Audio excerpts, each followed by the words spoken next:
जय हिंद फ्रेंड्स, आप सभी का एक बार फिर से स्वागत करता हूं अपने इस प्यारे से यूट्यूब चैनल पर।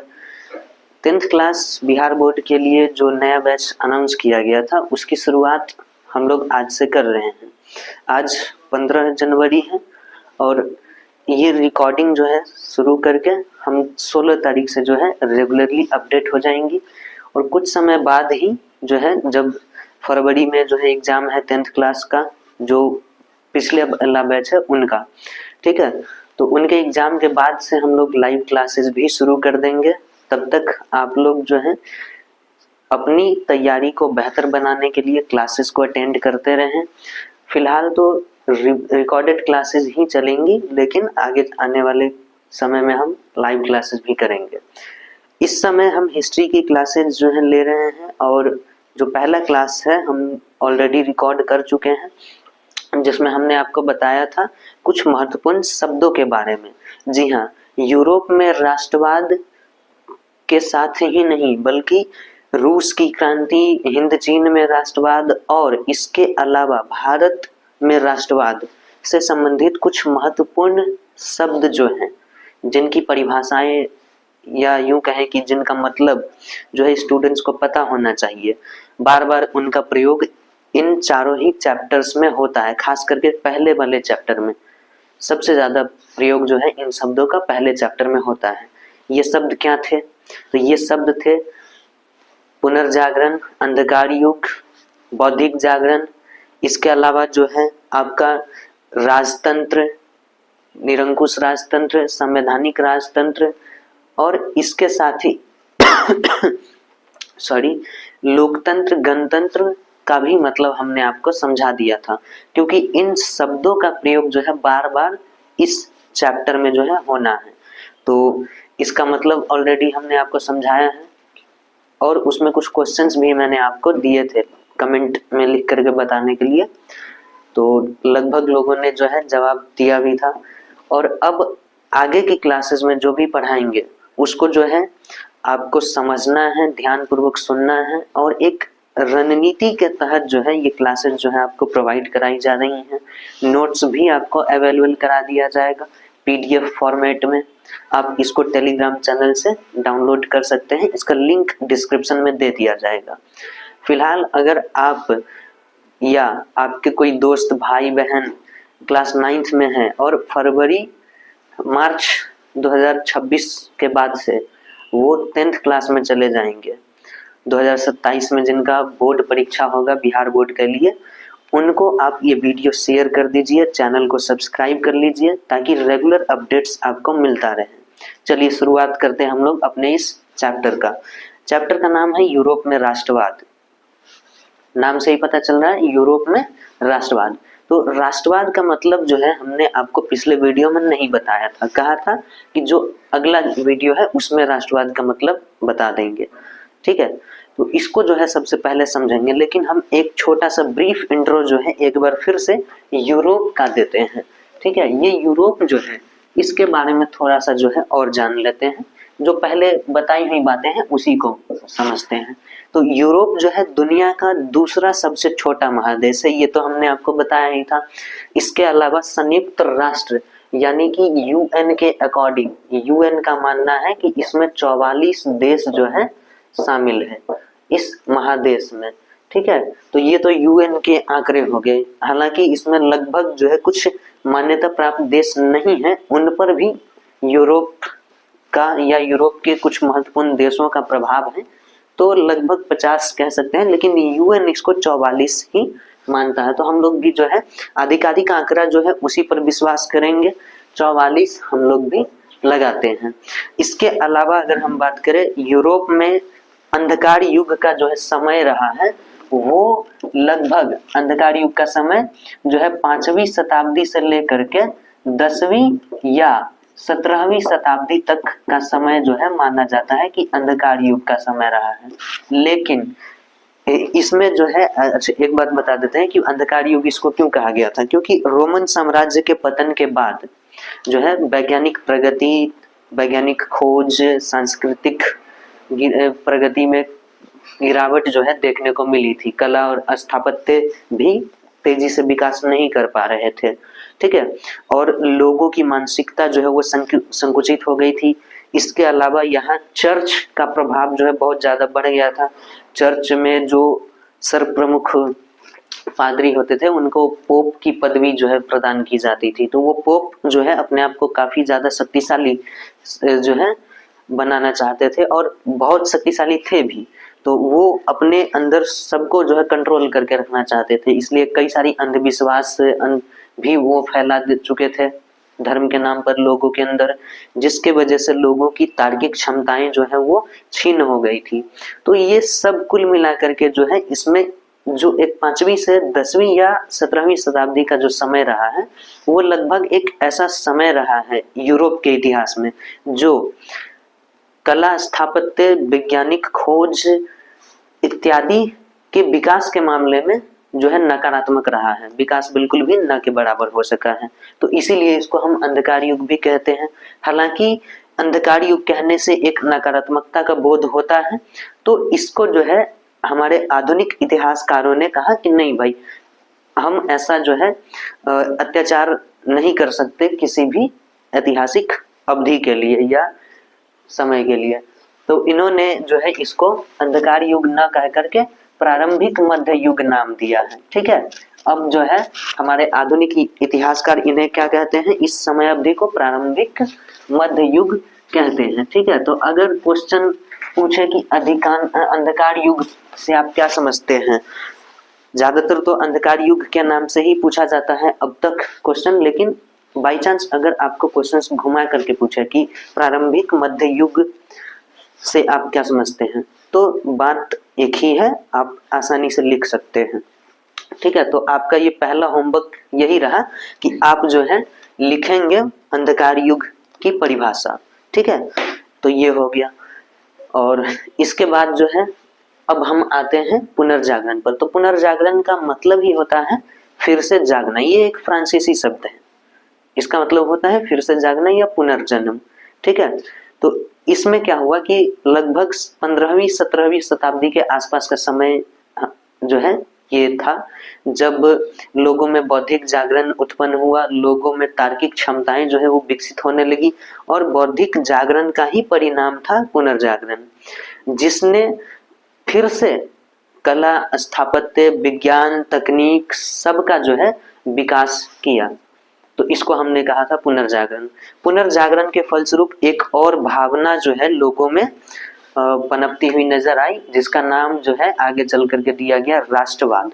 तो ये राष्ट्रवाद था क्या, इसीलिए एक ऑब्जेक्टिव क्वेश्चन भी आपको बनता है कि राष्ट्रवाद का बीजारोपण किस काल में हो गया था।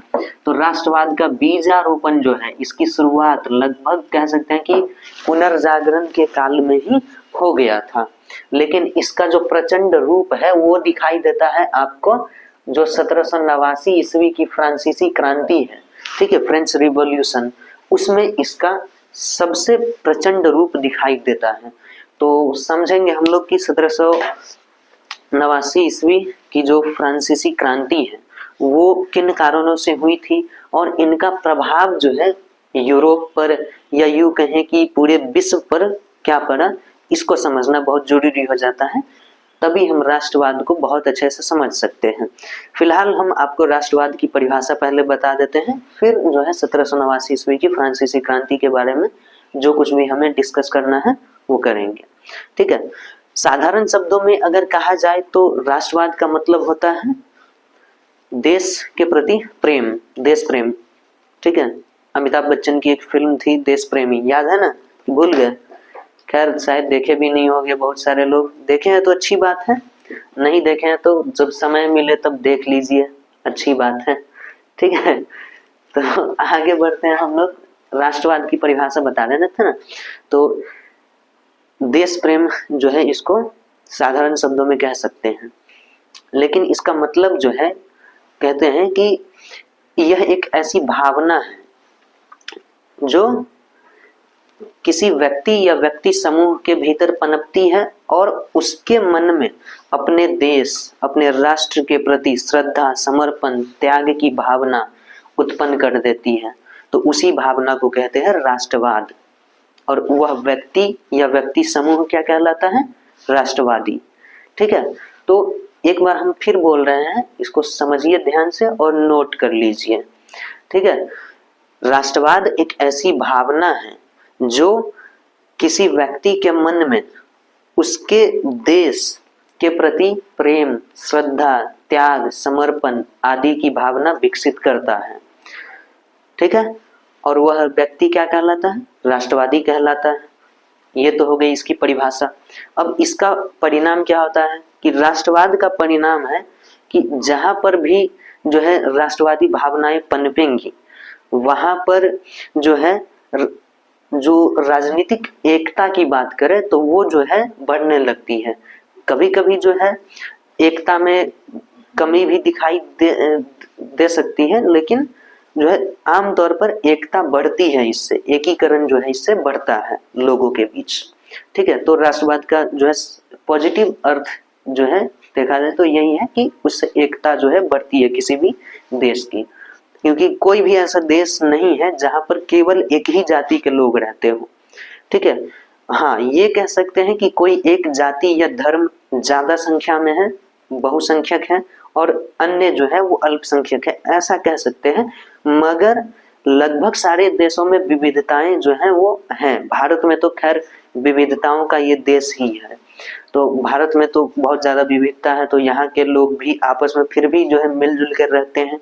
तो जिस भावना से वो जुड़े हुए हैं उनके मन में हमेशा एक ही बात होती है कि हम भारतीय हैं। सबसे भले ही हम लोकल लेवल पर जो है हमारे मन में थोड़ी बहुत जो है एक दूसरे के प्रति मतभेद हो सकते हैं, पर राष्ट्रीय स्तर पर अगर बात करें तो भारतीय हैं, यही एक पहचान जो है हमारे लिए सर्वोपरि हो जाता है। तो ये राष्ट्रवाद की भावना है, इससे देश हमारा एकजुट हो रखा है। तो यही है राष्ट्रवाद की भावना, ठीक है। परिभाषा जो है इसी तरीके से दिया जाता है। हालांकि अगर हम बात करें कि आपके एनसीईआरटी के किताब में इसकी परिभाषा किस तरह से दिया है, तो वो भी आपको समझना जरूरी है। एनसीईआरटी की किताब में लिखा है कि राष्ट्रवाद एक ऐसी भावना है जो किसी विशेष भौगोलिक, सांस्कृतिक या राजनीतिक क्षेत्र में, क्या किसी विशेष भौगोलिक, राजनीतिक या सांस्कृतिक क्षेत्र में रहने वाले लोगों के बीच एकता का वाहक बनती है। मतलब सीधे तौर पे जो है देखा जाए तो इसमें राष्ट्रवाद का उद्देश्य भी निहित है इस परिभाषा में।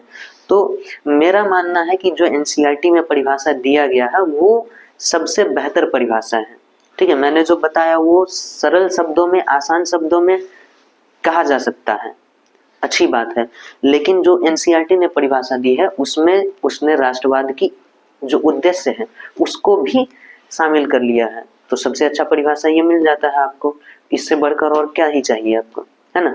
तो एक बार हम फिर से रिपीट कर देते हैं एनसीईआरटी के अकॉर्डिंग जो राष्ट्रवाद की परिभाषा है उस चीज को। एनसीईआरटी कहती है कि राष्ट्रवाद एक ऐसी भावना है जो किसी विशेष भौगोलिक या सांस्कृतिक क्षेत्र में रहने वाले लोगों के बीच एकता का वाहक बनती है। ये हो गया इसकी परिभाषा। अब जब हम बात कर रहे हैं कि राष्ट्रवाद का प्रखर रूप 1789 ईस्वी की फ्रांसीसी क्रांति के समय दिखाई देती है, तो आपको 1789 के समय में जो फ्रांस की स्थिति थी उसको जो है समझना बहुत जरूरी है, ठीक है। फ्रांस में इस समय अनेक ऐसी घटनाएं लगातार घटित हो रही थी जो एक बहुत बड़े परिवर्तन की ओर इशारा कर रही थी, और ये क्या थी? निरंकुश शासन का बहुत ज्यादा जो है बढ़ जाना, शासन की निरंकुशता अत्यधिक बढ़ गई थी। इसके परिणाम स्वरूप क्या हो रहा था कि जनता की समस्याओं को बिल्कुल भी अनसुना कर दिया जा रहा था, बिल्कुल ही अनसुना कर दिया जा रहा था, तनिक भी उनका ध्यान नहीं रखा जा रहा था। जबकि जनता में बौद्धिक जागरण आ चुका था, वो अपने अधिकारों को समझने लगे थे और अपने अधिकारों की रक्षा हेतु वो तत्पर भी हो गए थे। यहाँ तक कि अब जनता में लोकतंत्र और गणतंत्र जैसी शासन पद्धतियों के बारे में भी जानकारी जो है आने लगी थी, क्योंकि कुछ जो विद्वान लोग थे, दार्शनिक थे, वो लोगों में ऐसी जागरूकताएं फैला रहे थे। तो इसका नतीजा था कि लोगों में इन नई पद्धतियों के बारे में भी जानकारी मिल चुकी थी। तो जनता जो है खुद शासन में भाग लेने के लिए उतावली हो रही थी, जबकि यहाँ का जो पूरे यूरोप का, केवल फ्रांस की बात नहीं कर रहा हूँ, पूरे यूरोप में लगभग अगर हम बात करें तो निरंकुश राजतंत्र का ही प्रभाव था। और इसका नतीजा हुआ कि लोगों में निरंकुश राजतंत्र के विरुद्ध जो संघर्ष की भावनाएं हैं वो अत्यधिक बढ़ती चली गई, और जो 1789 ईस्वी की क्रांति के समय में पहली बार दिखाई भी थी। तो ये था राजनीतिक कारण के रूप में। और अगर कुछ ऑब्जेक्टिव पॉइंट्स ऑफ व्यू से देखा जाए, ऑब्जेक्टिव क्वेश्चंस के पॉइंट से, तो ये सब कुछ लिखा हुआ आपको मिल जाएगा। ठीक है, ये जो नोट्स जो है कॉपी में लिखा हुआ है उसका पीडीएफ बनकर के आपको प्रोवाइड करा देंगे हम। ठीक है, वहां से आप इसको पढ़ सकते हैं, याद भी कर सकते हैं। हालांकि जब हम आपको समझा रहे हैं, आप ध्यान से सुन रहे हैं, तो वो अपने आप ही आपको याद हो जाएगा, आपके दिमाग में छप जाएगी ये बातें। रटने की जरूरत जो है बिल्कुल भी नहीं पड़ने वाली है। तो ये तो हो गई कि आप इतिहास को जो है समझिए, रटिए नहीं। ये तकनीक जो है आपको अपनाना ही पड़ेगा, क्योंकि बहुत सारी बातें हैं इतिहास में। आप कितनी चीजों को रटिएगा, जितना आप रटिएगा उतना ही आप भूलते हुए चले जाइएगा। तो बेहतर है कि आप इतिहास को पढ़ने की जो तकनीक है उसको समझ लीजिए। इतिहास जो है ना, अगर हम बात करें तो ये जो है देखोगे कि इसको हम लोग हिस्ट्री लिखते हैं, है ना। तो इसको जो है अगर आप बहुत ध्यान से देखोगे तो इसमें दो शब्द दिखाई देगा आपको, हाई और स्टोरी। इसका मतलब क्या, हाई स्टोरी, है ना। तो इसको जो है आप कहानी ही समझो। ठीक है, इतिहास जो है एक कहानी की तरह ही है, और इसमें आप जितने बेहतर तरीके से आपको कहानी सुनाया जाएगा, आपको उतना ही बेहतर ढंग से याद भी होगा।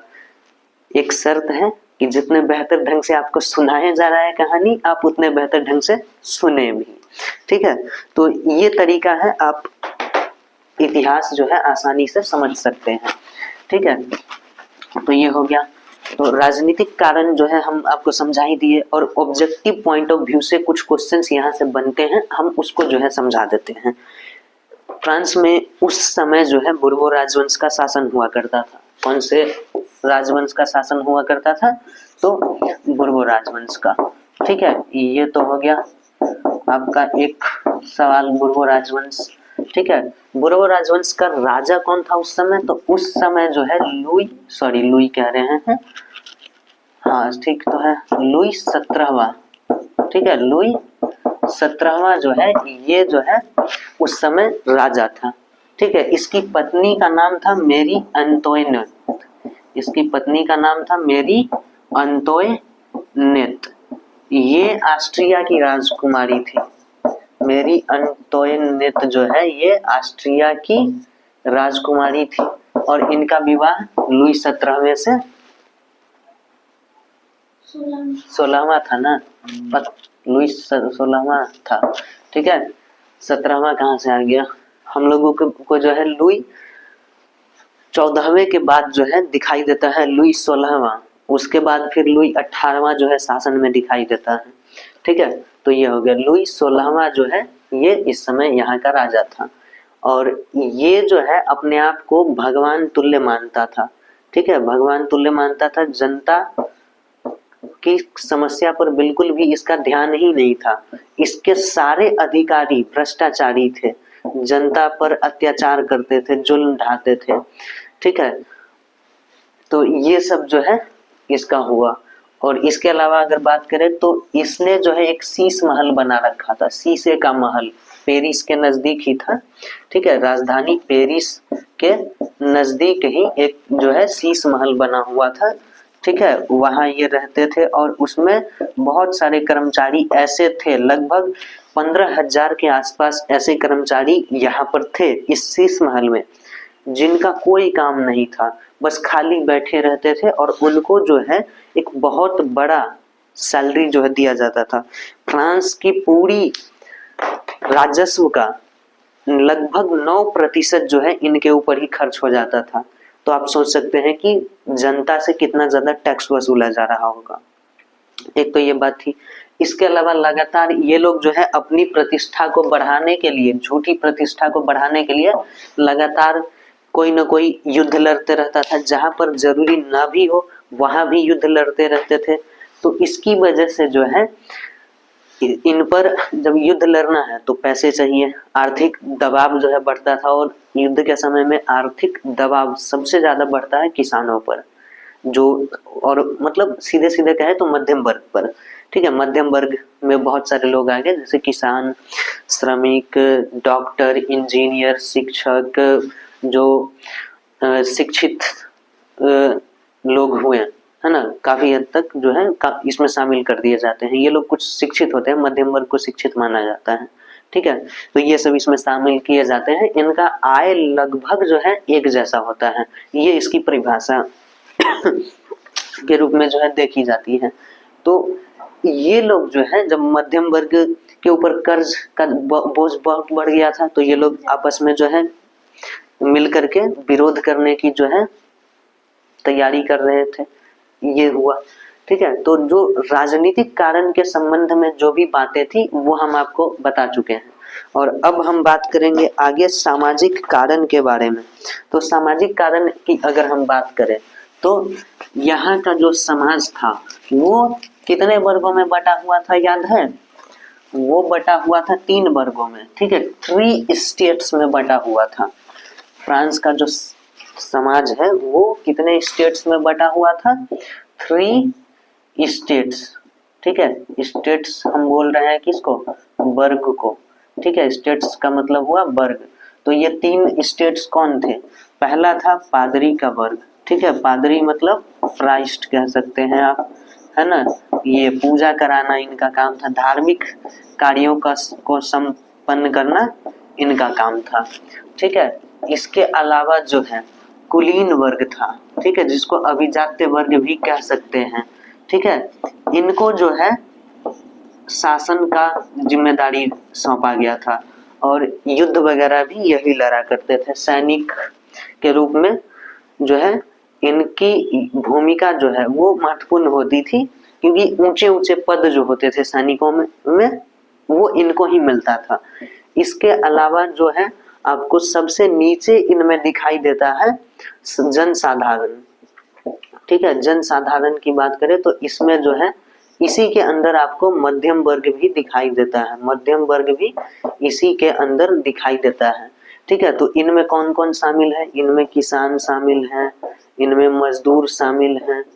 ठीक है, इसके अलावा जो नौकरी पेशा करने वाले छोटे मोटे लोग हैं।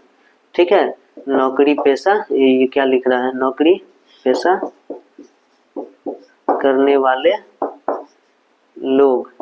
ठीक है, ये हो गया। इसके अलावा जो वैद्य हो गए, ठीक है, जो डॉक्टर होते हैं वो हो गया, इंजीनियर हो गया। ठीक है, इंजीनियर, ये सब जो है इसमें शामिल किए जाते हैं। और भी लोग होते हैं। ठीक है, मुख्य रूप से हम लोग इनको शामिल करते हैं इसमें।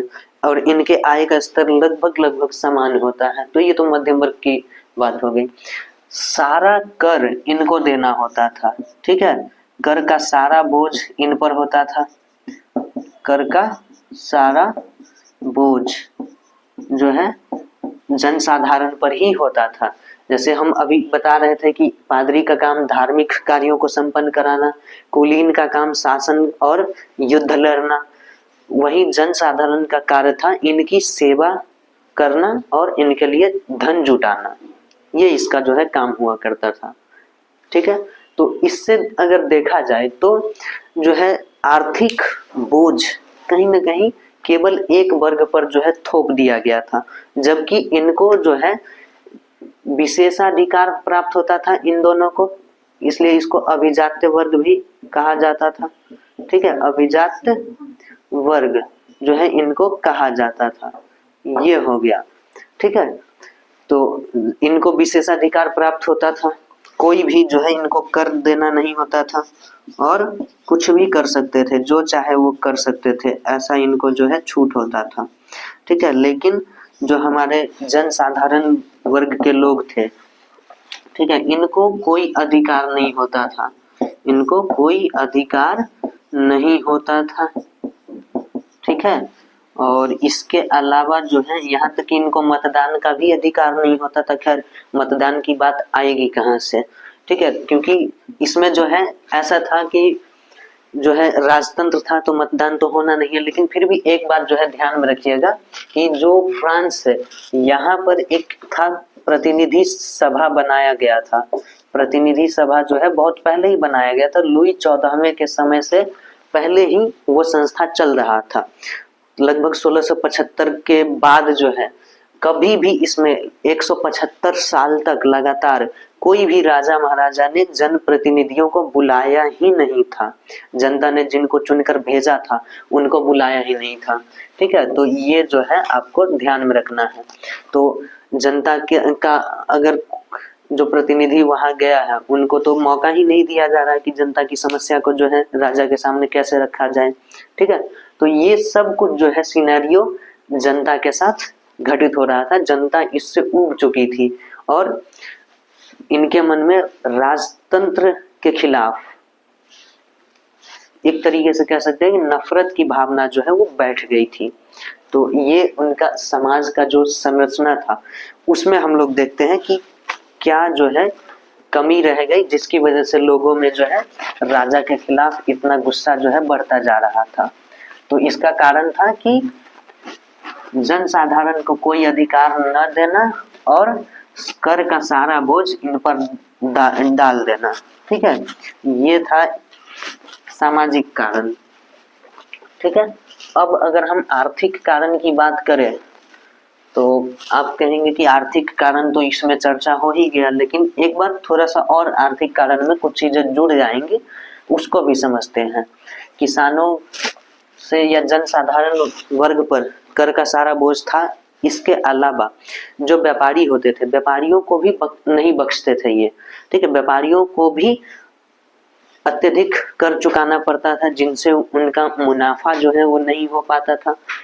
परिणामतः व्यापार का विकास जो है वो ठप हो गया। इससे देश का राजस्व भी कम हो गया। परिणामतः फ्रांस पर कर्ज बढ़ गया। कर्ज जो है वो बढ़ गया, विदेशी कर्ज बढ़ता चला गया। लगभग अगर बात करें तो जो लुई 16वें के शासन काल में जो आंकड़े दिए गए थे उसमें दिखाया गया था कि 10 अरब लिब्रे, कितना, 10 अरब लिब्रे। लिब्रे उस समय फ्रांस की मुद्रा हुआ करती थी। तो 10 अरब लिब्रे जो है फ्रांस के ऊपर कर्ज था। ये उस समय की बात हम बता रहे हैं जब लुई 16वां शासन में हुआ करता था। तो कर्ज इतना ज्यादा था तो ये चुकेगा कैसे कर्ज? जनता के टैक्स से ही जो है सरकार की आमदनी होती है, तो जनता पर कर जो है और ज्यादा बढ़ा दिया गया। ठीक है, मजबूरन सरकार को जो है जनता पर कर अत्यधिक बढ़ाना पड़ा, जिसका विरोध जनता में स्वाभाविक था। ठीक है, जनता का कहना था कि भाई एक तो हम पहले से जो है दबे हुए हैं, हमारी स्थिति पहले से ही खराब है, और उसके ऊपर से और ज्यादा टैक्स लगाओगे तब तो हम रहेंगे ही नहीं, हम खाएंगे पिएंगे क्या, कुछ भी हमारे पास बचेगा ही नहीं। यहाँ तक कि कई बार ऐसी स्थिति हो जाती थी कि टैक्स चुकाने के लिए कर्ज लेना पड़ता था, और एक कर्ज जो पहले ले रखा है वो अभी तक चुका ही नहीं है, तो कर्ज देगा कौन? तो इस तरह की जो है भयावह स्थिति जो है लोगों की बन गई थी। तो यहाँ पर जो है आप आर्थिक कारण भी समझ सकते हैं कि व्यापार वाणिज्य का भी जो है विकास अवरुद्ध हो गया था। साथ ही कर का सारा बोझ जनसाधारण पर होने के चलते जन साधारण के मन में निरंकुश शासन के प्रति नफरत की भावना और ज्यादा भड़क उठी थी। तो यहाँ तक जो है आप 3 चीजों को समझ चुके हैं, राजनीतिक कारण, सामाजिक कारण और आर्थिक कारण। ठीक है, ये आप जो है जब भी हम जो पॉइंट्स को रिपीट करेंगे आपके मन में वो सारी बातें जो है गोल गोल घूम जानी चाहिए जो अब तक हमने बता दिया है आपको। ठीक है, जो मेन पॉइंट्स है वो आपके मन में आ जाने चाहिए। ठीक है, तो ये तरीका है कि आप थोड़ा थोड़ा करके चीजों को आगे पढ़ते जाएं और फिर पीछे वाली जो चीजें हैं उनको एक बार तुरंत जो है रिवाइज कर ले। तो ये एक जो है सीक्वेंस बनता जाता है और आपके मन में ये जो है सेव होने लगता है, मेमोरी में जो है ये सेव होता चला जाता है। ठीक है, तो ये जो है पैटर्न आपको हर समय अपनाना है, हर सब्जेक्ट में, हर क्लास में। कोई भी क्लास ऐसा नहीं होगा जिसमें आपको कॉन्सेप्ट्स को एक दूसरे से जोड़ने की जरूरत नहीं पड़ती है, सब आपस में जुड़े हुए हैं। और जब आप इनको आपस में जोड़ दें या कोई और आपको इनका रिश्ता जो है समझा दे, तो आपको जो है इन सब चीजों को रट कर याद करने की जरूरत कभी नहीं रहेगी, अपने आप ही याद हो जाती है। ठीक है, मुझे लगता है कि यहाँ तक जो भी कुछ हम बताए हैं लगभग सबको जो है याद हो भी गया है, कोई दिक्कत इसमें नहीं है। अब बात करते हैं हम सैनिक कारणों की। सैनिक कारण क्यों बात करें? क्या हर क्रांति में जरूरी है कि सैनिक कारण हो? बिल्कुल नहीं। सैनिक कारण तभी हो सकता है जब उस देश में सेना में जो लोग शामिल हैं उनको किसी तरह का तकलीफ हो सरकार से। ठीक है, तो उस समय जो फ्रांसीसी सेना हुआ करती थी उसकी संरचना कुछ इस तरह की होती थी कि जो भी सेना में उच्च पद होते थे, ऊंचा और महत्वपूर्ण पद होता था, उस पर कुलीन वर्ग माने कि सीधे सीधे कहें कि अभिजात्य वर्ग के लोगों को जो है नियुक्त किया जाता था। फिर चाहे उनमें योग्यता हो या ना हो, नियुक्ति का आधार योग्यता नहीं था, नियुक्ति का आधार उनका जो है वर्ग था कि वो किस वर्ग में पैदा हुए हैं, अभिजात्य वर्ग में या जनसाधारण में। अभिजात्य वर्ग में पैदा हुए हैं तो उनको जो है ऊंचा पद दिया जाता था। वहीं अगर कोई जनसाधारण वर्ग का है, किसान का लड़का है या फिर किसी मध्यम वर्गीय परिवार का जो है व्यक्ति है, तो उसको जो है साधारण पद दिया जाता था, बहुत छोटा पद, और वेतन भी बहुत कम। कभी कभी तो ऐसा होता था कि महीनों तक वेतन जो है नहीं मिलता था। कुछ लोगों को शायद पता होगा कि एक समय ऐसा था जब, अपने बिहार की ही बात कर रहे हैं, लालू यादव का उस समय जो है सरकार हुआ करता था और स्थिति इतनी खराब हो गई थी कि सरकारी कर्मचारियों को लगभग 6 महीने तक जो है वेतन नहीं मिल पा रहा था। स्थिति इतनी ज्यादा खराब हो गई थी उस समय बिहार की।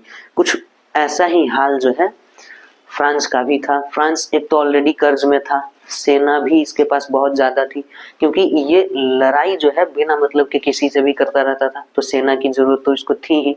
तो सेना में अधिक लोगों को भर्ती करते थे, लेकिन जो है उनको वेतन नहीं दे पाते थे, या देते थे तो बहुत कम देते थे, जिसके आधार पर या जिसके माध्यम से वह व्यक्ति अपने परिवार की जरूरतों को पूरा बिल्कुल नहीं कर सकता था। ठीक है, सिर्फ सपने देख सकता था कि इस बार सैलरी मिलेगी तो ये चीज खरीद लेंगे, इस बार सैलरी मिलेंगी तो बच्चे के स्कूल की फीस जमा हो जाएगी, सोचते थे बस। बट लेकिन जब सैलरी मिलती थी तो पता चलता था कि कुछ भी नहीं हो सकता इस सब चीजों में, जो कुछ भी सोच रखा है कुछ नहीं हो सकता। कई बार तो सैलरी मिली ही नहीं, ऐसी स्थिति होती थी। तो सेना में एक तो ये आक्रोश था। इसके अलावा सेना के लोगों के लिए जो खाने पीने की व्यवस्थाएं होती थी वो ठीक नहीं थी, खराब भोजन जो है उनको उपलब्ध कराया जाता था। और आप सोच कर देखो कि उनको खराब भोजन दिया जाए और उनसे जो है लंबे समय तक युद्ध लड़ने को कहा जाए। कई बार तो एक युद्ध में ऐसी जगहों पर सेना फंस जाती थी जहां पर खाने पीने की चीजें भी मौजूद नहीं होती थी। तो ऐसे में वो क्या करें, भूखे मरना पड़ता था उनको। कई बार तो सेना में जो कुछ लोग होते थे वो दुश्मन के हाथों नहीं मारे जाते थे, वो भूख की वजह से मर जाते थे, या जो खराब खाना खा रहे हैं उससे कोई बीमारी हो गई, उस बीमारी से मर गए। तो ऐसी स्थिति जो है सेना में भी थी। तो जाहिर सी बात है कि सेना में जो लोग हैं वो भी सरकार के ऐसी गलत नीतियों का विरोध करेंगे। तो सेना में भी यह भावनाएं थी, लेकिन सेना खुलकर जो है विरोध नहीं कर पा रही थी। आंतरिक विरोध उसमें था पर खुलकर विरोध नहीं कर रही थी। लेकिन जब 1789 ईस्वी में जनता ने क्रांति का आह्वान किया तब उन्होंने जनता का साथ दिया, क्योंकि सेना भी चाहती थी कि सत्ता परिवर्तन हो और जनता के साथ साथ उनका भी कल्याण हो जाए। तो सेना ने जब 1789 ईस्वी में लोगों ने क्रांति शुरू किया तो सेना ने उनका साथ दिया, उन पर जो है उनकी क्रांति को दबाने का प्रयास नहीं किया, उनका साथ दिया। ठीक है, तो ये तो सैनिक कारण हो गया, समझ में आ गया। ठीक है, अब आगे हम लोग बात करेंगे धार्मिक कारण को लेकर। ठीक है, धार्मिक और व्यक्तिगत कारण। ठीक है, तो इसमें ऐसा था कि जो व्यक्ति हुआ करते थे उस समय, व्यक्ति को अभिव्यक्ति की स्वतंत्रता नहीं होती थी, व्यक्ति को अभिव्यक्ति की स्वतंत्रता जो है नहीं होती थी, यानी कि कुछ बोलने की जो है या स्वतंत्र लेखन की जो है अधिकार नहीं होता था, प्रेस को स्वतंत्रता नहीं दी जाती थी। तो ये तो था, एक तो अभाव था कि भाषण, लेखन और विचार की अभिव्यक्ति की स्वतंत्रता का अभाव था। वहीं दूसरी ओर देखा जाए तो धार्मिक स्वतंत्रता का भी अभाव था। धर्म के मामले में भी जो फ्रांस है वहाँ ईसाई धर्म के जो है लोग रहा करते थे। किस धर्म के लोग होते थे? ईसाई धर्म के। ईसाई धर्म जो है वो दो शाखाओं में बटा हुआ है, एक है प्रोटेस्टेंट, ठीक है, एक है प्रोटेस्टेंट, ठीक है, और दूसरी ओर जो है कैथोलिक है, दूसरी ओर जो है कैथोलिक है। ठीक है, तो इनमें अगर देखा जाए तो कैथोलिक चर्च का जो है प्रभाव अत्यधिक था, कैथोलिक चर्च का प्रभाव जो है वो अत्यधिक था। और इनका कहना था कि भाई हमारे देश में रहना है तो कैथोलिक चर्च को मानना पड़ेगा, कैथोलिक धर्म को मानना पड़ेगा। ठीक है, और प्रोटेस्टेंट धर्म को जो मानने वाले लोग होते थे उन पर अत्याचार किए जाते थे। कई बार ऐसा होता था कि जो पादरी होते थे उनको ये अधिकार दे दिया गया था कि आप ऐसे लोगों को जो कैथोलिक धर्म नहीं मानते हैं उनको आप गिन गिन के सजा दो। ठीक है, आप जब चाहे उसको सजा दो, गिरफ्तार कर लो, ठीक है, उसका धर्म परिवर्तन जबरदस्ती करा दो, ये सब कुछ जो है चल रहा था। तो प्रोटेस्टेंट जो अल्पसंख्यक थे वो धार्मिक भेदभाव का शिकार थे। ठीक है, कानूनों की एकरूपता बिल्कुल भी नहीं थी। ठीक है, कानून में एकरूपता बिल्कुल नहीं थी। जैसे आज हम लोग क्या कहते हैं कि भारत में जो संविधान है वो कानून के समक्ष जो है भारत की सभी जनता जो है वो समान है, ऐसा सिर्फ कहा जाता है या संविधान में सिर्फ लिखा हुआ है, पर व्यवहारिक तौर पे तो ऐसा दिखाई भारत में भी नहीं देता है। ठीक है, और ये आज से नहीं, एक लंबे समय से जो है ये स्थिति बनी हुई है। ठीक है, उसी तरीके से यहाँ पर भी जो है स्थिति ये थी कि जो प्रोटेस्टेंट धर्म के लोग होते थे इनके साथ भी कानून समानता का व्यवहार नहीं करती थी। इनको जो है कभी भी गिरफ्तार कर लिया जा सकता था। एक होता था बिना वारंट के इसको गिरफ्तार कर लिया जाता था, जिसको कहा जाता था लेटर्स दी कैचेट। ठीक है ना, तो लेटर्स दी कैचेट की व्यवस्था होती थी जिसके तहत किसी भी व्यक्ति को जिसके ऊपर राजा को शक है या राजा के सैनिकों को शक है, पुलिस को, उसकी पुलिस को शक है, वो इसको जो है उठवा लेते थे, गिरफ्तार करा लेते थे बिना वारंट के। ठीक है, तो उस गिरफ्तारी को कहा जाता था लेटर्स दी कैचेट। ठीक है, ये तो जो है हम लोग धार्मिक और व्यक्तिगत कारणों को लेकर जो है बातें समझ लिए हैं। ठीक है, तो देखा जाए तो व्यक्तिगत स्तर पर भी लोगों को भाषण लेखन और अभिव्यक्ति की स्वतंत्रता नहीं थी। इसके अलावा लोगों को धार्मिक स्वतंत्रता का भी अधिकार नहीं था, उनके साथ धार्मिक भेदभाव किए जाते थे, जबरन उनका धर्म परिवर्तन कराया जाता था। इसके अलावा एक और महत्वपूर्ण बात जानते हो क्या? इनसे धार्मिक कर भी वसूला जाता था, है ना, धर्म के नाम पर इनको से धार्मिक कर भी वसूला जाता था जिसका नाम था तिथे। ठीक है, तिथे नाम का धार्मिक कर जो है ये वसूला जाता था। बहुत ही इंपॉर्टेंट चीज है ये, इसको नोट कर लेना। ठीक है, और ये आपको ऑब्जेक्टिव में भी पूछेगा। ठीक है, तो ये ध्यान में रखना है। और एक और बात यहाँ पर लगे हाथ बता ही देते हैं कि जो किसानों से कृषि भूमि पर जो कर देना पड़ता था, कृषि भूमि पर जो कर देना पड़ता था उनको, है ना, उसका नाम होता था टैले। उनका क्या नाम होता था? टैले। इसको तिथे बोलते थे और ये टैले। ठीक है, टैले इस तरीके से होता था।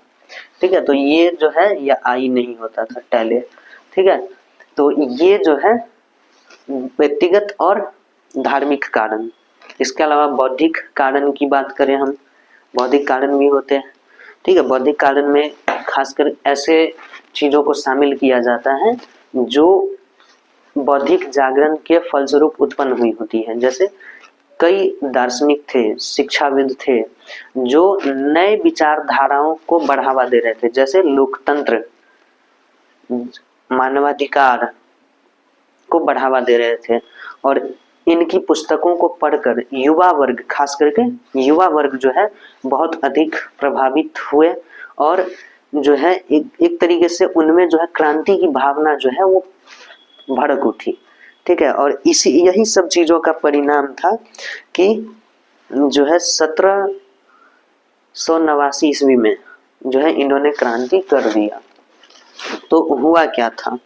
ठीक है, तो ये सब कारण थे। कारण में क्या क्या बताए उसको एक बार जो है रिकॉल कर लेते हैं। सबसे पहले हम बताए आपको राजनीतिक कारण। ठीक है, राजनीतिक कारण जो है सबसे पहले बता दिए। फिर आपको बताए हम सामाजिक कारण। ये सब में क्या क्या बताए हैं वो मन में जो है आप दोहराते चलिए। इसमें राजा का निरंकुश होना, है ना, समाज का के में जो भेदभाव था वो, और इसके बाद जो है आर्थिक कारण। ठीक है, फिर व्यक्तिगत और धार्मिक कारण, व्यक्तिगत और धार्मिक कारण, ये और का तो साइन नहीं है भाई। ठीक है, इसके बाद सैनिक कारण, ये भी था सैनिक कारण। फिर बात करें तो बौद्धिक कारण। इन सब चीजों के बारे में हमने समझा। इसके अलावा कई बार आपको जो है पढ़ाया जाता है विदेशी घटनाओं का प्रभाव। तो फ्रांस के ऊपर जो विदेशी घटनाओं का प्रभाव था वो दो घटनाएं बहुत महत्वपूर्ण थी। वो एक तो गौरवपूर्ण क्रांति जो इंग्लैंड में हुई थी, गौरवपूर्ण क्रांति 1688 ईस्वी में, गौरवपूर्ण क्रांति 1688 ईस्वी वाली। ठीक है, गौरवपूर्ण क्रांति कब हुई थी? 1688 में। ठीक है, और दूसरी जो महत्वपूर्ण घटना है वो है अमेरिका में जो स्वतंत्रता संग्राम हुआ। ठीक है, उसको लेकर अमेरिकी स्वतंत्रता संग्राम, स्वतंत्रता संग्राम। इन घटनाओं ने जो है फ्रांस के लोगों के मन में भी यह भावना भड़का दिया कि अगर ये भी क्रांति करते हैं तो इनकी स्थिति में भी सुधार हो सकता है। ठीक है, ये भावना जो है भड़काया इन्होंने। ठीक है, और अब हम बात करेंगे कि आखिर जो है फ्रांस की क्रांति किस तरीके से आगे बढ़ी। तो इसको जो है बहुत ज्यादा नहीं, संक्षेप में हम बता देते हैं। जो इम्पोर्टेंट पॉइंट्स है केवल उसी को हम बता रहे हैं। हालांकि जो नोट्स में है लगभग जो है पूरी प्रक्रिया को इसमें लिखा गया है, पर हम आपको केवल महत्वपूर्ण घटनाएं जो है बता रहे हैं कि 10th क्लास में जो है पूरा उसका घटनाक्रम नहीं पढ़ना है। 10th क्लास में केवल महत्वपूर्ण चीजों को ही समझना है इस टॉपिक से, तो हम उन्हीं को जो है बता देते हैं आपको। देखो हुआ क्या था कि जो भी राजा के विरोधी होता था, राजा जिसको भी अपना विरोधी मानता था, लगता था उसको कि इस व्यक्ति से हमारे शासन को खतरा है, उसको वो गिरफ्तार कर लेता था और उसको एक जेल में भेजता था, कैद खाना, कारागृह। ठीक है, उस वो जो है पेरिस में था। वो जेल कहाँ में पर था? पेरिस में। पेरिस में एक जगह है जिसका नाम है बैस्टिल। क्या नाम है? बैस्टिल। तो ये बैस्टिल कारागृह में, कहाँ पर? बैस्टिल कारागृह में जो है वो लोगों को कैद करके रखता था। तो हुआ क्या कि जब जनता भड़की 14 जुलाई 1789 को, कब? 14 जुलाई 1789 ईस्वी को जनता जो है भड़क गई। ठीक है, जनता भड़क गई और ये बैस्टिल कारागृह को तोड़कर वहां से सारे कैदियों को आजाद करा लिया। तो इसीलिए बैस्टिल के पतन को ही फ्रांसीसी क्रांति की शुरुआत मानी गई और बाद में चलकर 14 जुलाई को ही इन्होंने स्वतंत्रता दिवस घोषित किया और हर साल फ्रांस की स्वतंत्रता दिवस जो है 14 जुलाई को मनाई जाती है। ये जो है इसकी कहानी थी कि कब शुरू हुई और इसका परिणाम क्या हुआ। तो जो लुई 16वां था उसको पकड़ लिया गया, गिरफ्तार कर लिया गया, राजा के पद से उसको हटा दिया गया, ठीक है। और 1791 में जाकर के इसको फांसी की सजा भी दे दी गई, ठीक है, मुकदमा चला करके फांसी की सजा दे दी गई। फिर धीरे धीरे इसमें परिवर्तन होते गया। हाँ, एक और बात ध्यान रखियो कि जो है फ्रांस में एक नई तरह की व्यवस्था आ गई थी इस क्रांति के फलस्वरूप और यहाँ पर जो है संवैधानिक राजतंत्र को जो है अपना लिया गया था। शुरू में संवैधानिक राजतंत्र को अपनाया गया। तो जब संवैधानिक राजतंत्र को अपनाया गया तो इससे जो यूरोप के अन्य देश थे जहां पर निरंकुश शासन अब भी जारी था वो नहीं चाहते थे कि यहाँ पर कोई भी परिवर्तन हो, इसीलिए इनको प्रतिक्रियावादी शासक या प्रतिक्रियावादी तत्व भी कहा जाता था, क्योंकि ये परिवर्तन नहीं चाहते थे कोई भी।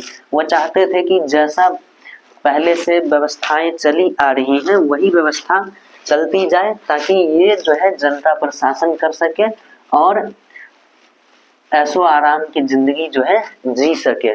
क्योंकि अगर ये परिवर्तन आता है तो इनके पास जो अथाह संपत्ति होती है, जो ये बिना मतलब के खर्च करते रहते हैं जनता से लूट लूट कर, वो नहीं कर पाएंगे। तो ये कभी परिवर्तन चाहते नहीं थे। तो परिणाम यह हुआ कि जब फ्रांस में क्रांति हुई, नई सरकार बनी फ्रांस में, तो फ्रांस के विरुद्ध युद्ध की घोषणा कई सारे देशों ने कर दिया। जैसे ऑस्ट्रिया का चांसलर जो मेटरनिक था वो अलग लेवल का था, गधा। कोई भी मामला हो यूरोप में, कहीं भी कुछ भी हो, उसका टांग अड़ाना जरूरी था। पता नहीं उसका कितना जो है प्रभाव था, बहुत ज्यादा प्रभाव था। इतना प्रभाव था कि कहीं भी कोई परिवर्तन हो रहा है उसको तुरंत वो दबाने का प्रयास करता था, अपनी सेना भेजकर जो है वो कुचल देता था ऐसे प्रयासों को। तो जो है युद्ध की घोषणा हुई तो फ्रांस भी बोला कि हम पीछे नहीं हटेंगे, फ्रांस भी युद्ध की घोषणा कर दिया। और इसी में एक सिपाही था, नेपोलियन बोनापार्ट। फ्रांस की सेना में एक सिपाही था नेपोलियन बोनापार्ट। बहुत ज्यादा योग्यताएं थी उसमें, अपनी कुशल क्षमताओं के दम पर सेना में वो काफी प्रमोशन जो है प्राप्त कर चुका था, यहाँ तक कि वो फ्रांस का सेनापति बन गया, ठीक है। अब इतना कुशल नेतृत्व था उसका कि नेपोलियन के नेतृत्व में जो भी लड़ाइयां लड़ी गई, सारी लड़ाइयां जो है वो जीतता गया। कभी कभी पीछे हटना पड़ता था पर अंतिम जीत नेपोलियन की होती थी। तो नेपोलियन जो है विश्व के महान सेनापतियों में से एक गिना जाने लगा था। इसका प्रभाव देश की जनता पर भी इतना ज्यादा था, जनता भी नेपोलियन को जो है बहुत महान मानने लगी थी, क्योंकि नेपोलियन जो है फ्रांस के लिए युद्ध लड़ता था और उसका की महानता को और बढ़ा रहा था। तो नेपोलियन के प्रति जो है समर्पण जनता का बढ़ गया।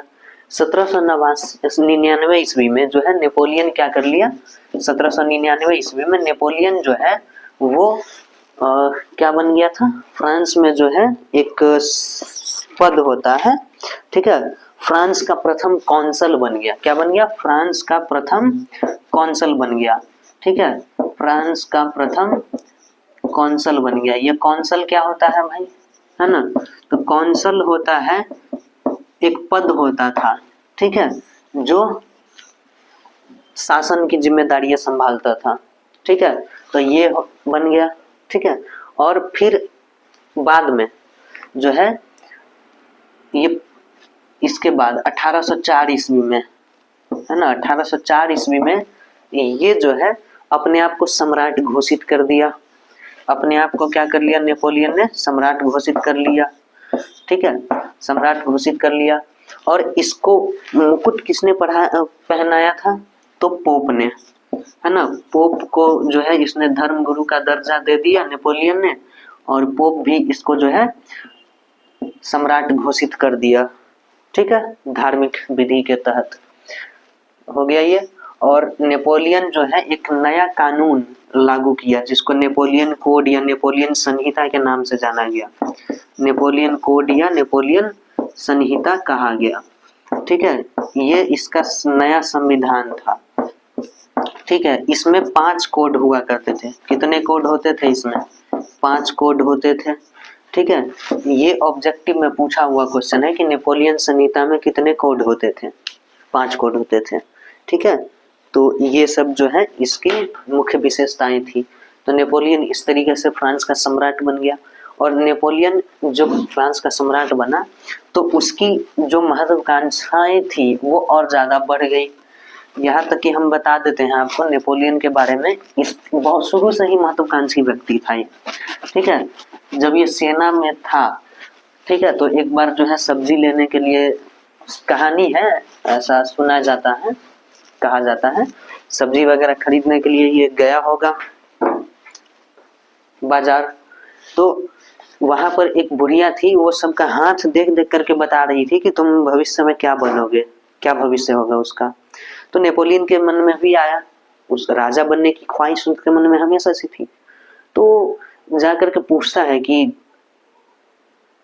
दादी मैं फ्रांस का शासक कब बनूंगा, राजा कब बनूंगा? तो वो उसका हाथ देखकर जो है बहुत गौर से देखती है, फिर उसका चेहरा देखती है, फिर हाथ देख रही है, फिर नेपोलियन का चेहरा देख रही है, और फिर बोल रही है कि ना, तुम्हारे हाथ में वो लकीर ही नहीं है जो तुमको राजा बनाएगी। तो नेपोलियन परेशान नहीं हुआ ये सुनकर। वो पूछा कि अच्छा दादी एक बात बताओ कि कहाँ पर वो लाइन होता, कितना लंबा लाइन होता तो हम राजा बन सकते थे?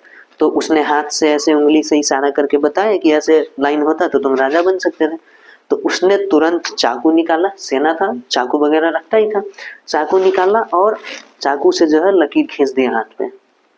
ठीक है, इतना कर्मठ आदमी था वो कि लकीर नहीं है हाथ में राजा बनने का, कोई बात नहीं, लकीर हम खुद खींच लेंगे। देखो आगे चलकर वो सम्राट भी बना। खैर वो उसके जो है कर्मठता का परिणाम था कि वो जो है फ्रांस का सम्राट बना।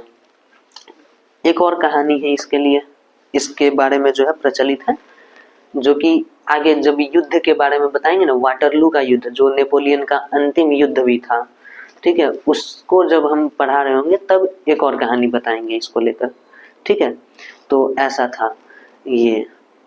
ठीक, एक और कहानी याद आ रही है जो वाटरलू के युद्ध के समय का कहानी है, उससे अलग। जब ये सेना में था उसी समय की बात है, ये अपनी माँ को जो है राजमहल दिखाने ले गया था और कहता है कि माँ एक दिन जो है ये महल तुमको गिफ्ट कर दूंगा। तो उसकी माँ कहती है कि तुम दिन में ना पिया करो, ठीक है, नशे में कुछ भी बोलते रहते हो। और फिर नतीजा देखो, एक समय आया जब वो सम्राट बन गया, पूरा का पूरा देश ही उसका हो गया। राजमहल क्या होता है, पूरा का पूरा देश उसके अंदर आ गया। तो ये जो है उसकी कर्मठता का परिणाम जो है था, कोई किस्मत का खेल नहीं था, ये था उसकी कर्मठता का परिणाम। ठीक है, तो ये सब हुआ और लगभग जो है 40-45 मिनट का समय हम लोगों का अब तक जो है क्लास करते हुए हो गया है। तो क्लास को यहीं पे हम रोकना चाहेंगे, लेकिन इससे पहले जो है छोटा सा बात जो है हम बता देते हैं आपको नेपोलियन के बारे में ही। नेपोलियन का अंतिम युद्ध, इसका अंतिम युद्ध जो था वो था वाटरलू का युद्ध। कौन सा था? वाटरलू का युद्ध। ठीक है, वाटरलू का युद्ध जो है ये लड़ा गया था 1815 ईस्वी में। 1815 ईस्वी में, ठीक है, 1815 ईस्वी में जो है ये लड़ा गया था। और इसमें एक तरफ फ्रांस की सेना थी जिसका नेतृत्व नेपोलियन कर रहा था, दूसरी ओर जो है कई सारे देश मिल करके इसके खिलाफ लड़ रहे थे, जिसमें इंग्लैंड भी था, रूस भी था इसमें शामिल, ठीक है। इसके अलावा ऑस्ट्रिया ना रहे ऐसा तो कोई बात हो नहीं सकता। ऑस्ट्रिया, प्रसा, उस समय जर्मनी का एक जो है राज्य था ये प्रसा, ये हुआ। इसके अलावा जो है हंगरी, ये सब देश भी जो है इसके खिलाफ लड़ रहे थे नेपोलियन के खिलाफ, क्योंकि ये नहीं चाहते थे कि नेपोलियन का साम्राज्य जो है और ज्यादा बढ़े। कुछ और बातें भी नेपोलियन के बारे में हम लोग बात समझेंगे, वो जब आगे के टॉपिक्स आएंगे तो जो जरूरी बातें हैं वहां पर समझ लेंगे। फिलहाल के लिए जो इम्पोर्टेंट चीजें थी वो लगभग नेपोलियन के बारे में समाप्त हो चुकी हैं, ठीक है। तो ये अंतिम युद्ध के बारे में बस हम बातें कर रहे हैं। तो नेपोलियन का जो प्रभाव बढ़ता जा रहा था पूरे यूरोप में, आसपास के क्षेत्रों में भी वो हमला करके जो है वहां पर भी एक नई व्यवस्था जो है शुरू कर दे रहा था, वहां पर भी जनता के प्रति सुधार का काम वो करने लग जा रहा था। तो इससे बाकी राजाओं को टेंशन हो रखा था कि इसी तरीके से नेपोलियन सबको जो है भड़काता रहा, सभी लोगों को जो है आजादी का पाठ पढ़ाता रहा, अधिकार देता रहा, तो हमारे यहाँ भी जो है क्रांति हो जाएगी, आंदोलन हो जाएगा, हमें भी सत्ता से बाहर फेंक दिया जाएगा। तो लोग जो है ऐसे ही डरे हुए थे, प्रतिक्रियावादी तत्व जो है डरे हुए थे, साजिश रचने लगे। तो 1814 ईस्वी में जो है इन लोगों ने अचानक से धावा बोल दिया, कहाँ? पेरिस पे, है ना, फ्रांस का जो राजधानी है पेरिस, उस पे जो है अचानक से धावा बोल दिया इन लोगों ने, ठीक है। और बेचारा नेपोलियन जो है इस समय पकड़ा गया, नेपोलियन की हार हो गई, पहला पतन इसको बोला जाता है नेपोलियन का। और नेपोलियन को जो है एल्बा द्वीप भेज दिया गया। नेपोलियन को कहाँ भेज दिया गया? एल्बा द्वीप। कहा कि बहुत शासन कर लिया, अब जाओ तुम एक अलग द्वीप पर रहो, है ना, साधु सन्यासी बनो भाई तुम अब, है ना। तो इसको भेज दिया गया कहाँ? एल्बा द्वीप के ऊपर, ठीक है। लेकिन जो नेपोलियन है वो लगभग 3 महीने बाद वापस आ गया यहाँ से, 3 महीने बाद वापस आ गया। और फिर से जो नेपोलियन के समर्थक थे उनको मिला करके एक सेना बनाया और युद्ध के लिए रवाना हो गया, इनके खिलाफ फिर से युद्ध हो गया। तो वाटरलू के मैदान में युद्ध ये हुआ था, ठीक है। शुरू में तो सब कुछ ठीक चल रहा था, नेपोलियन की बढ़त देखी जा रही थी, लेकिन कई परिस्थितियां ऐसी बनी जिसके चलते नेपोलियन की हार होने लगी और इनका जो है प्रभाव बढ़ने लगा। तो हुआ क्या था कि अचानक से बारिश हो गई एक तो बारिश की वजह से जो है मौसम खराब होने के चलते बारिश होने लगा और बहुत सारा जो है मैदान लगभग गीला हो गया, ठीक है। मैदान जो है वो गीला हो गया, नेपोलियन की सेना को संभलने का मौका नहीं मिला, नेपोलियन की सेना अपने हथियारों की सुरक्षा नहीं कर पाई, जैसे गोला बारूद ये लेकर आए थे वो उनको बचा नहीं पाए, भीग गए। तो एक तो ये कारण था, ठीक है। वहीं जो इनके लिए मदद नहीं पहुंच पा रही थी, नेपोलियन की सेना मदद पहुंचने नहीं दे रही थी, अब बारिश के कारण जो नेपोलियन की सेना जो है वो इसको मदद पहुंचने से रोक नहीं पाए, तो इधर से कई सारे देश जो है मदद के लिए आ गए सेना लेकर के। इसके अलावा जो नेपोलियन की सेना है वो लंबे समय से युद्ध कर रही थी, बार बार बहुत सारे युद्धों में उसने भाग लिया था, तो जो है उसमें जो है एक तरीके से कह सकते हैं उसकी ऊर्जा जो है वो छीन हो गई थी। यहाँ तक कि नेपोलियन भी बूढ़ा होने लगा था, उसकी उम्र बढ़ती जा रही थी, तो उससे भी उसके नेतृत्व क्षमता में कमी आई। इसके अलावा एक बात तो ये भी कहा जाता है कि नेपोलियन को बीमारी हो गया था, ठीक है, नेपोलियन को जो है बवासीर हो गया था, ऐसा जो है बताया जाता है। तो उस वजह से भी वो निर्णय लेने में जो है देरी कर देता था, तो एक समस्या ये थी, ठीक है। तो लगभग बहुत सारे कारण थे ऐसे जिसने नेपोलियन के पलड़े को हल्का कर दिया और उसकी हार जो है फिर से हो गई, ठीक है। 1815 में फाइनली फिर से वो हार गया। तो 1815 में जब वाटरलू का युद्ध वो हारा, तब इसको भेज दिया गया एक दूसरे द्वीप पर जिसका नाम था सेंट हेलेना द्वीप। कौन सा द्वीप था? सेंट हेलेना, जहां पर 1821 ईस्वी में उसकी मृत्यु हो गई। नेपोलियन की मृत्यु जो है 1821 ईस्वी में हो गई सेंट हेलेना द्वीप पर। ठीक है, तो नेपोलियन की कहानी यहाँ पे खत्म हो गई। अच्छा, एक और बात जो है हम आपको बताए नहीं है, नेपोलियन का जन्म किस वर्ष हुआ था ये तो नहीं बताए हैं, है ना। तो ये भी जो है आप ध्यान में रखिएगा, 15 अगस्त 1769 को हुआ था। ठीक है, 15 अगस्त 1769 69 को इसका जन्म हुआ था। ठीक है, फ्रांस का ही एक जो है क्षेत्र था, फ्रांस द्वारा शासित क्षेत्र था। उसका नाम जो है इसमें दिया है क्या, नाम तो याद नहीं है और ना ही इसमें लिखा हुआ है। ठीक है, लेकिन खैर फ्रांस शासित क्षेत्र था, इतना जरूर है। तो ये 15 अगस्त 1769 को जो है इसका जन्म हुआ था। तो ये आपको ध्यान में रखना है। ठीक है, तो नेपोलियन की कहानी यहाँ पे खत्म हो गई। और फिर आगे हम लोग जो है इस चैप्टर में जो भी बात की पहले एक बार उसको रिवाइज करा देते हैं। सबसे पहले हम लोग बात किए फ्रांस की स्थिति के बारे में। ठीक है, फ्रांस की स्थिति के बारे में बात की कि फ्रांस की जो उस समय राजनीतिक, सामाजिक, आर्थिक स्थितियां क्या थी जिसने जनता के मन में विद्रोह के भाव पैदा किए। ठीक है, इन सब चीजों को समझने के बाद हमने बात किया नेपोलियन के बारे में कि नेपोलियन कैसे जो है फ्रांस का सम्राट बना, उसने क्या सुधार किए और उसने कैसे उसका अंत जो है वाटरलू के युद्ध के द्वारा जो है 1815 में हो जाता है। तो ये बात जो है यहाँ पर जो है आपको दिया गया है। तो एक यहाँ से क्वेश्चन आता है, जानते हैं क्या, पूछता है कि नेपोलियन का पतन किस वर्ष हुआ था। नेपोलियन का पतन जो है वो किस वर्ष हुआ था। तो देखो एनसीईआरटी का जो किताब है उसमें लिखा है उसका पतन 1814 में हुआ था। तो ये ध्यान में रखना है कि 1814 में नेपोलियन का जो पतन हुआ उसको उसका प्रथम पतन माना गया है, पहला पतन। वो पूरी तरीके से जो है वो बर्बाद नहीं हुआ था। ठीक है, तो ये हुआ 1814 में प्रथम पतन हुआ और 1815 में उसका मुख्य पतन माना जाता है, अंतिम पतन। ठीक है, इसके बाद जो है नेपोलियन जो है वो कभी उठ नहीं सका। ठीक है, वो शासन में नहीं आ सका। तो ये था। तो अगर कभी भी आपसे पूछ रहा है कि पतन कब हुआ तो आपका जवाब जो है 1815 होगा। ठीक है, ऑप्शन में 1815 है, 1815 लगाइए। लेकिन अगर 1815 ऑप्शन में नहीं है और उसके बदले में 1814 दिया है तो आप जो है इसको लगा सकते हैं, कोई दिक्कत नहीं है। बट मेजर आपको लगाना है 1815 में।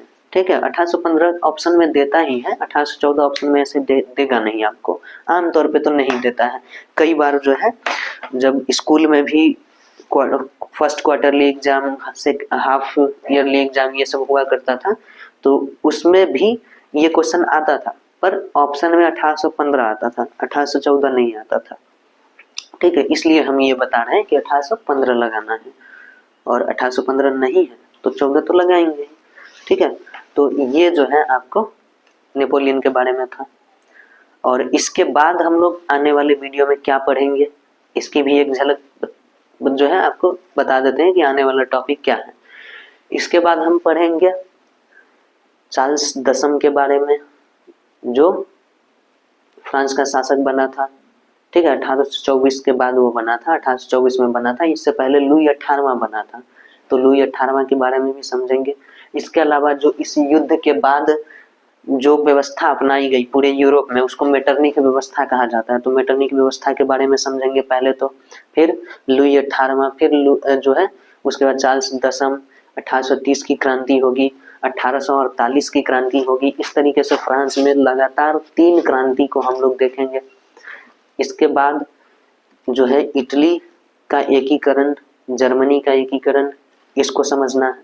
और फिर लास्ट वाले पार्ट में हम लोग समझेंगे यूनान में राष्ट्रवाद की भावना कैसे पनपी, क्या उसका नतीजा हुआ और राष्ट्रवाद का प्रभाव यूरोप और पूरे विश्व पर क्या रहा, कैसा रहा, भारत पर इसका क्या असर पड़ा, इन सब बारे में भी बात करेंगे। फिलहाल के लिए इतना ही, तब तक के लिए हम आपसे विदा लेते हैं। पढ़ाई करते रहिए, चीज़ों को रिवाइज करें और इम्पॉर्टेंट क्वेश्चंस जो हैं हम आपको दे के जा रहे हैं, इसका आंसर आप कमेंट करके हमें जरूर बताइएगा। आपको बताना है कि नेपोलियन बोनापार्ट फ्रांस का सम्राट कब बना? ये क्वेश्चन नंबर 1 हो गया। आप 1 2 3 ऐसे करके जो है आंसर लिखेंगे। फ्रांस का सम्राट नेपोलियन कब बना था, ये हुआ। इसके अलावा जो है आपको जो है शॉर्ट टाइप के आंसर्स जो है आपको कॉपी में लिख करके और हमें व्हाट्सएप पर भेजना है, ताकि जो है आपके आंसर्स को इवैल्यूएट किया जा सके। 8986425531 इस पे व्हाट्सएप है। आप इस नंबर पर जो है भेज दीजिए आंसर लिख करके, आपका इवैल्यूएशन जो है हो जाएगा। उसमें देखा जाएगा कि आप कितना सही लिखते हैं, क्या सुधार करने की जरूरत है, ये सब चीजें जो है आपको गाइड की जाएंगी इस पर। ठीक है, तो क्वेश्चन जो है आपको शॉर्ट के लिए है। पहला क्वेश्चन रहेगा आपका अंधकार युग से आप क्या समझते हैं। दूसरा क्वेश्चन होगा कि फ्रांस की 1789 ईस्वी की क्रांति के क्या कारण थे, उसका खाली लिस्ट देना है, खाली नाम देना है कि क्या मुख्य कारण, एक एक लाइन जो है उसके बारे में लिखना है, कारणों के बारे में। ठीक है, और तीसरा क्वेश्चन आपका रहेगा कि नेपोलियन बोनापार्ट का उद्भव या उदय कैसे हुआ, ये बताना है। और चौथा क्वेश्चन 1789 ईस्वी की क्रांति के क्या परिणाम रहे, ये जो है शॉर्ट में आपको लिख के देना है, लॉन्ग के लिए नहीं, शॉर्ट में, एकदम शॉर्ट में, precise answer, to the point. ठीक है, कोई भी इधर उधर की बातें नहीं करनी है इसमें, टू द पॉइंट आप लिखने का प्रयास करिए। लिखकर इस नंबर पर व्हाट्सएप करके भेजिए और जल्दी ही आपको जो है इसका इवैल्यूएशन आपको मिल जाएगा। फिर हम लोग मिलते हैं नेक्स्ट वीडियो में नेक्स्ट टॉपिक के साथ। जय हिंद।